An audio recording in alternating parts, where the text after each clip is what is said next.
تو یہ خواتین کرتی تھی. دوسری طرف کیا ہوتا تھا کہ اب دوسری سائڈ یہ ہے, اور یہ کیوں کرتے تھے کہ ایک تو میں نے کہا بتایا نا بیٹی بیڈ انویسٹمنٹ تھی, کہ بیٹی جو ہے وہ کما کے نہیں لے کے آئے گی اور بیٹا کما کے لائے گا, بیٹی جو ہے وہ اچھا بیٹی کے بارے میں پھر یہ بھی ڈر ہوتا تھا کہ یہ ہراس ہو جائے گی, کہ کوئی اس کو پکڑ کے لے جائے گا, کسی جنگی اس کے اندر جو ہے نا کیپچر ہو جائے گی وغیرہ وغیرہ, اس قسم کی کوئی بات ہوگی تو ہمارے لیے شرم کا مقام ہوگا, ٹھیک ہے, ہم شیم ہو جائیں گے, یا کسی ایسے پروفیشن میں چلے گی جہاں پہ obviously وہ آپ کے لیے شیم فل ہوگا. سو اس کیس میں کیا ہوتا تھا کہ اب باپ جو ہے اس کے پاس دو چوائسز تھیں, اور اللہ تعالیٰ قرآن میں ذکر کرتے اس کا کہ یا تو وہ لوگوں میں جائے بیٹی کو لے کے اور اپنا سر جھکا لے کہ افسوس کہ یا پھر بیٹی کو دفنا دے اور اپنا سینہ تان کے چلے, اور دونوں آپشنز برے ہیں اس کے لیے, دونوں ہی آپشن برے ہیں. یعنی بیٹی کو رکھنا اور مرجھائے ہوئے شکل کے ساتھ یہ بھی برا ہے اس کے لیے, کیونکہ اندر سے وہ سیٹسفائڈ نہیں ہے اللہ تعالیٰ کی تقدیر کے ساتھ اور اپنی بیٹی کے ساتھ. اور دوسرا یہ کہ وہ اگر اس کو دفن کر کے آتا ہے تو وہ اس پہ خوش ہے. اور وہ کرتے کیا تھے, یعنی بعض مفسرین نے اس کے بارے میں لکھا کہ وہ باپ کیا کرتا تھا کہ جب بچی اس کی نا مطلب کچھ سال اس کو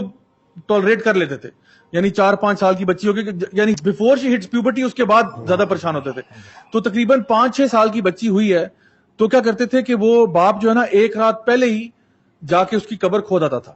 پھر اگلے دن اس کو تیار شیار کر کے نا اس کی ماں سے کہتا ہے کہ اس کو صحیح طریقے سے نا تیار شیار کرو, اور اس کو یہ بہانہ کرتے ہیں کہ میں اس کو کہیں پہ سیر کے لیے لے کے جا رہا ہوں. اب وہ چھوٹی سی بچی جو ہے اس نے باپ کا ہاتھ پکڑا ہوا ہے, باپ کی انگلی پکڑی ہوئی ہے, اور وہ باپ سے سوال کر رہی ہے کہ ابو ہم کہاں جا رہے ہیں, کہتا ہے ہم کہیں کھیلنے جا رہے ہیں, ہم کہیں سیر کرنے جا رہے ہیں. بہت زیادہ جو ہے نا, اور آپ دیکھیں کہ وہ جب اس کا ہاتھ پکڑ کے چلتی جاتی تھی تو آگے جا کے نا اب باپ نے اس کو نا دکھایا کہ اب ہم یہاں پہ آگے کھلے میدان میں آگے. And this was a man telling Rasulullah sallallahu alaihi wasallam how he buried his how he daughter. did it. So اب امیجن کرو کہ وہ اپنی بیٹی کو قبر کے اندر ڈال دیتا ہے, اور بیٹی سمجھ لی کہ ابھی تک میرے ساتھ کھیل تماشا ہو رہا ہے, اور پھر وہ اس کے اوپر مٹی ڈالنا شروع کرتا ہے آہستہ آہستہ, اور ابھی تک بچی سمجھ رہی ہے کہ میرے اوپر مٹی ڈال رہا ہے, کوئی گیم کھیل رہے ہیں, this is suppose to be some kind of game, until بچی جو ہے اس کے گردن تک مٹی آ جاتی ہے اور اس کو اب انکمفرٹیبل لگنا شروع ہو گیا کہ پاپا مجھے اب باہر نکالیں, اور وہ مٹی ڈالتا چلا جاتا ہے حتیٰ کہ وہ بچی جو ہے پوری اس کے اندر کور ہو جاتی ہے. اور آپ کو پتا ہے کہ یہ بچی جو ہے یہ امیڈیٹلی نہیں مرتی تھی, کیونکہ جب آپ زمین کے اندر چلے جاتے ہیں اس کے بعد آپ سفوکیٹ کر کے مرتے ہیں. سو امیجن کریں کہ وہ اس کو دفنا کے وہاں سے چل پڑتا تھا,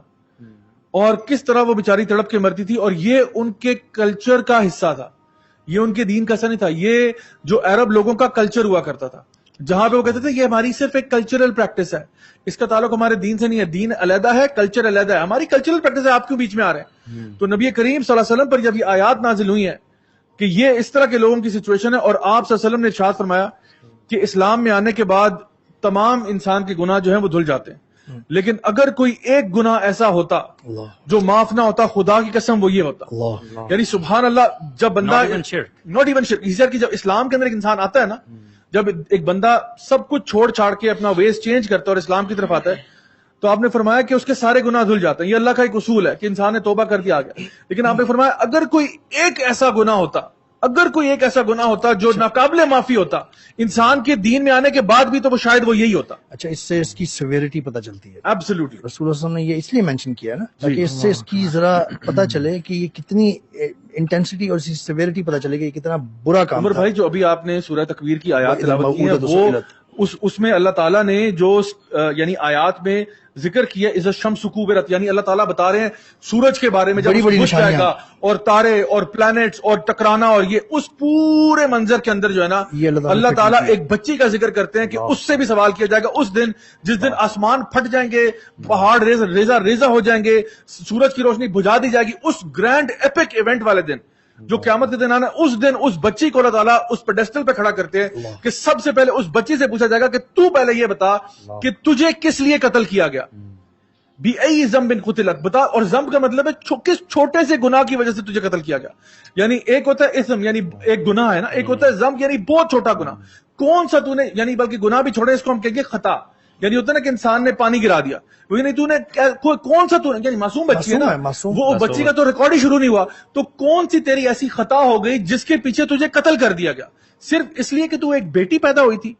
اس لیے تجھے قتل کر دیا گیا. تو اللہ تعالیٰ جو ہے نا اس کے کلر سے مخاطب بھی نہیں ہو رہا, یعنی یہ اللہ تعالیٰ کا غصہ اور جلال ہے کہ اللہ تعالیٰ اس بندے سے تو بات ہی نہیں کر رہا جس نے قتل کیا. اللہ تعالیٰ اس بچی سے پوچھ رہا تو بتا تجھے کس لیے قتل کیا گیا. اب ظاہری بات ہے بچے کو تو معلوم نہیں ہے کیوں قتل کیا گیا, سوال کس سے کرنا چاہیے. یعنی امیجن کریں کورٹ آف لا ہے, ایک بندہ ہے, اس کی چوری ہو گئی ہے. اب جس کی چوری ہوئی ہے اس سے تو نہیں پوچھا جاتا کہ بھائی تمہاری چوری کیوں ہوئی ہے, وہ تو چور بتائے گا کہ بھائی میں نے اس لیے چوری کی کیونکہ میرے گھر میں حالات یوں تھے یا یہ. اللہ تعالیٰ اس قیامت والے دن اس سے نہیں پوچھ رہے جو قتل کرنے والا ہے, جو قاتل ہے. اللہ تعالیٰ مقتول سے پوچھ رہے ہیں کہ تو بتا تجھے کیوں قتل کیا گیا, تو نے کون سا ایسا بڑا گناہ کر دیا تھا جس کا انجام قتل تھا. اب آپ سوچیں ذرا, یعنی ایسا منظر کشی کی اللہ تعالیٰ نے اس آیت میں کہ جیسے آپ نے کہا کہ اللہ تعالیٰ اس سے بات ہی نہیں, اس کو خاتم میں نہیں لانا چاہ رہا جس نے قتل کیا ہے. اس بچی سے بات کر رہے ہیں اور جو بھی منظر دیکھ رہا ہے یہ سب کو کلیئر ہو رہا ہے کہ یہ کیا ہو رہا ہے معاملہ. سبحان اللہ. یعنی وہ بچی کا جواب ہی نہیں دے سکتی. اب اس سے آئیڈیا یہ ہوتا ہے کہ سبحان اللہ, اللہ تعالیٰ نے بچیوں کا, عورتوں کا اسلام میں کیا مقام رکھا ہے. یعنی اللہ کا غضب کتنا زیادہ ہے اس پر جو عورت کے ساتھ برا سلوک کرتا ہے. اور ایون نبی کریم صلی اللہ علیہ وسلم کا, جہاں پہ آپ نے فرمایا کہ جنت میں میرے ساتھ وہ ہوگا, جس طرح ابھی خرم نے بتایا تھا حدیث میں, کہ وہ ہوگا جو اپنی بیٹیوں کے ساتھ وہی ٹریٹمنٹ رکھتا ہوگا جو اپنے بیٹوں کے ساتھ. کیونکہ یہ ایک نارمل سی چیز تھی کہ لوگ بیٹوں کو پریفرنس کرتے تھے, تو اسلام نے آ کے اس کو چینج کیا کہ پریفرنس کوئی نہیں ہے بھائی, بلکہ آپ نے اپنے بیٹوں کے ساتھ اور بیٹوں کے ساتھ ایکول ٹریٹمنٹ کرنا ہے. اگر آپ ایک جگہ پہ خرچہ کر رہے ہیں وہاں پہ بھی کریں. یہ جو امبیلنس ہم سوسائٹی میں کرتے ہیں کہ جی بیٹوں کو کپڑے لا دیے, بیٹیوں کو نہیں لا کے دیے, بیٹوں کو جو ہے اچھے اسکول میں ڈال دیا, بیٹیوں کا تم خیر ایسے ہی ٹھیک ہے, یہ کام بالکل ٹھیک نہیں ہے. سو ایک جسٹس ہونا چاہیے اپنی اولاد کے ساتھ, کیونکہ ہم یہ چاہتے ہیں کہ ہمارے مرنے کے بعد کیا صرف ہمارے بیٹے ہمارے لیے دعائیں کریں یا بیٹیاں بھی کریں. اچھا صرف دعائیں نہیں ہیں, آپ کو نہیں پتا اللہ تعالیٰ نے کس سے کیا کام لے لینا ہے. آپ کو نہیں پتا کہ آپ شاید آپ کی بیٹیوں سے یا کسی ایک بیٹی سے اللہ تعالیٰ نے ایسا کام لے لینا ہے جو دنیا میں بھی لوگوں کے فائدہ کا بنے گا, باعث آپ کی نجات اور آپ کی خوشی اور آپ کی آخرت میں کامیابی کا بھی باعث بن سکتا ہے. So never think like this کہ جی بیٹیوں نے تو کسی اور گھر چلے جانا ہے, ان کا تو ہمیں اس طرح نہیں ہوگا, تو بیٹوں نے یہ کرنا ہے اور انہوں نے شاید کچھ بنانا ہے, اس لیے ان کو اچھی ایجوکیشن, ان کو اس طرح سے کبھی بھی اس طرح نہیں سوچنا چاہیے. دونوں کو یہ چیز سمجھ آنی چاہیے کہ یہ جو کلچرل تھنگ ہم جو بات کریں یہ کلچر ہمارے یہاں پہ بھی ہے, اسپیشلی ایجوکیشن وائز اور چیزوں وائز کہ یار بچیوں نے ایونچولی چلے جانا ہے. کوئی بات ہم کریں بیڈ انویسٹمنٹ والی, ہماری اصل میں انویسٹمنٹ دنیاوی طور پر ہم دیکھ رہے ہیں نا, ہم آخرت کی انویسٹمنٹ دیکھ ہی نہیں رہے کہ یار ہماری آخرت میں کون سی انویسٹمنٹ بہتر ہے. بلکہ ایک لحاظ سے دیکھا جائے اگر بیٹی کی اچھے تھوڑے ٹائم کے لیے آپ کے پاس ہے نا, اس کے اوپر کم محنت ہے, and it's a better investment کہ آپ اس پہ تھوڑے عرصے میں اگر ٹکا کے محنت کر لینا, ون چیز وہ اپنے گھر چلی جائے گی نا, آپ کا صدقہ جاری اچھا چلتا رہے. بے شک بیٹے کے تو لمبا عرصہ آپ کے ساتھ رہنا ہے, بالکل اس پہ لمبا عرصہ محنت. یہ جو آپ نے ورڈ انویسٹمنٹ یوز کیا نا, اصل میں بات یہ ہے کہ ہم لوگ سوچتے ہیں دنیاوی انویسٹمنٹ, ہمیں اس کے علاوہ کوئی انویسٹمنٹ سمجھ نہیں آتی. تو اگر ایک مسلمان ہے نا, وہ کیا صرف دنیا فوکسڈ ہوتا ہے, کیا وہ صرف دنیا کے بارے میں سوچ رہا ہوتا ہے؟ نہیں, وہ آخرت کا بھی سوچ رہا ہوتا ہے. تو اس کے لیے بیٹا بھی انویسٹمنٹ ہے, بیٹی بھی انویسٹمنٹ ہے, لیکن دونوں ڈفرنٹ اینگل سے انویسٹمنٹس ہیں. اور یہ نہیں ہے کہ ایک کام اور ایک زیادہ ہے, دونوں کی ایک خاص اہمیت ہے. اور ہو سکتا ہے کہ جتنا فائدہ آپ کو بیٹی پہنچا دے اتنا بیٹا کبھی سوچ بھی نہ سکے. جاہلیہ میں وہ ٹرینڈ تھا نا کہ ایک بندے کی اسٹرینتھ جو ہے وہ اس کے بیٹے کتنے ہیں اس سے پہچانا جاتا تھا. یہ جو آپ نے حدیث بھی مینشن کی تھی نا, آپ نے بھی 2 نبی کریم صلی اللہ علیہ وسلم کے میرے ساتھ اس طرح ساتھ ہوگا, اس سے پتہ چلتا ہے کہ بیٹیاں جو ہے وہ آپ کی آخرت کا بہت بڑا انسینٹیو ہیں. بیٹے آپ کو دنیا میں شاید دنیاوی لحاظ میں زیادہ فائدے مند ثابت ہوں گے یا ہوتے ہیں عام طور پہ, لیکن بیٹیاں آپ کو خاص طور پہ آخرت کے لیے ایک فاسٹ ٹریک ٹکٹ ہے آپ کے لیے کہ جب تک وہ آپ کے پاس ہیں. مسلمان کا الٹیمیٹ گول کیا ہے, جننا. تو یہ کتنی ڈائریکٹ آفر ہے. جی میں آئی فیل ڈپرائیوڈ, دو میرے 3 سنز ہیں تو میں کہتا ہوں شاید. اچھا میری چونکہ بیٹیاں ہی بیٹی ہیں اس لیے الحمدللہ آئی فیل سو بلیسڈ کہ اللہ تعالیٰ نے میرا جو جنت کا راستہ ہے نا وہ بہت انجوائبل بنا دیا.